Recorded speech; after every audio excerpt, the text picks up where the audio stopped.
За удахгүй сар шөнийн баяр болох гэж байна. За өнгөрсөн одоо жил бол Ховд аймаг бол малчтай сум сумд нь одоо аваргуудаа хүлээж авч хүндэтгэл үзүүлээд одоо шагналыг гартуулах ийм процессор үйл ажиллагаа явж өндөрлсөн байдаг. Тэгэхээр энэ жилийн тухайд бол бас энэ асуудал хэрхэн яаж одоо хийгдэх юм болоо, малчид маань одоо шагналаа яаж авах юм болоо гэсэн бас хүлээлт үүсгэж байна л да. Тэгэхээр аймаг орнуудаас тодорхой шийдвэр гаргасан нь яг энэ ажлыг хэрхэн зохион байгуулах гэж байна. Ер нь бол одоо энэ малчдад шагнал гардуулах, ер нь малчин хүний хувьд бол одоо аймгийн аврах ч юм уу, улсын аврах ч юм уу, тэр бол бас тухайн одоо хүний хийж байгаа бас тэг насны хөдөлмөрийг үнэлсэн бас нэг том үнэлэмж гэж үздэг. Ер нь бол яг хуу малчид бол бас одоо эдэ ундаага бэлдээд гэр орондоо авъя гэж байгаа малчид байна. Зарим нь бол одоо бас ингээд нэгдсэн байдлаар авъя гэж сум орон нутгаас салт тавьж байгаа зүйлүүд байна. Сумын засаг дарга нартаа сая одоо аймгийн дарга гэрээ байгуулахдаа танаа суманд бол одоо очиод ямар хэлбэрээр өгөхөөр одоо сумд малчтайгаа яриад нэгдсэн шийдэлтэд хүрээ. Тэгээ тухайн сумын одоо бас шийдвэрээр энэ шагналыг гардуулаа явъя гэсэн ийм асуудлыг л ярьсан байж байгаа. Тэгээ сумууд бол за манайх одоо ингээд сумн дээрээ аймгийнхаа сумынхаа төв дээр зохион байгуулъя гэх юм бол аймгаас очиж сумынхын төв дээр шагналыг гардуулаад өгчнө.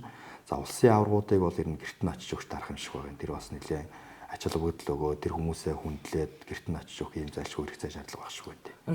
Тэгэхээр энэ жилийн тухайд манай орон нутаг улсын хурлын сонгуул бол нөгөө бүсчилсэн хэлбэрээр том цусан тойргоор явсан шүү дээ. Тэгэхээр үүнтэй холбогдуулаад баруун одоо аймагуудын аваргуудын шагналыг мэдээж улсын хурлын гишүүд, засгийн газрын гишүүд ирж гардуулах байх. Энэ дээр орон нутгийн одоо зүгээс бас ажлын хэсэг томилогдож хуваагдаж явах байх.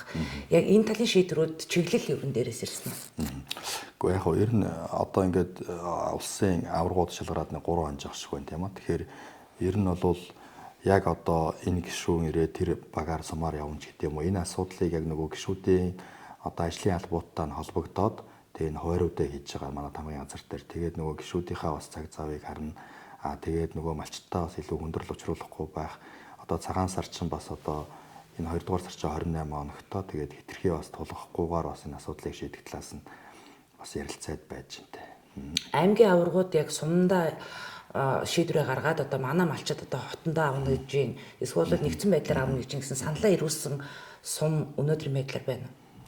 Ер нь бол одоо би сая дөрвөн сумтай бол одоо бас холбогдож байгаа юм. Тэгээ дөрвөн сум дээр бол сая сумын дарга нь бол би малчтайгаа яриад малчид бол гэртээ авах сонирхолтой байна гэсэн тийм одоо хариу ирүүлсэн. Тэгэхээр би бол дөрвөн сумд бол яг айлууд дээр нь очиж шагналах асуудал яригдж байгаа. Тэгээд бусад сумууд жишээлбэл Эрдэнэ бүрэн сум бол бас одоо бид нэр соёлын төвдөө авъя гэсэн тийм асуудал ярьж байна гэсэн тийм. Тэгэхээр нөгөө тухайн сумын удирдлагууд, аймгийн төлөөлөгчийн санал тэгээд эднийг харгалзаж үзээд сумынх нь малчтын саналыг харгалзаж үзээд шийдвэрээ гаргаад явна гэсэн тийм л чиглэл өгсөн байж байгаа. За баярлалаа. За үзэгчдээ та бүхэндээ яг орон нутгийн бас одоо тулгамдж байгаа цаг үеийн асуудал аймгийн иргэдийн төлөөлөлтийн хурлын дарга их баяр даргатай уулзаж зарим тодруулга мэдээллийг хүргэлээ. За баярлалаа.